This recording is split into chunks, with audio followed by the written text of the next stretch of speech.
జనగణ మంగళ గాయకుడా ఘనమపు చరితల నాయకుడా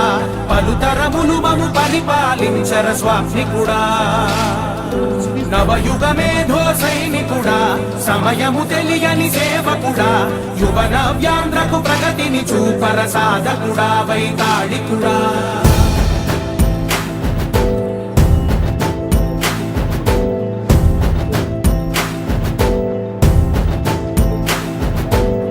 ప్రతి ఇల్లు నిన్నే నిన్నే పిలిచింది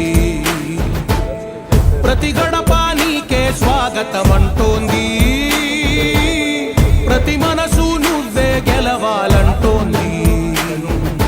పెద్ద కొడుకు నీవై తోడున్నావు చాలు జరుగుతుంది మాకు మేలు మేలు ఇంటి పెద్ద నీవై నిలిచి ఉంటే చాలు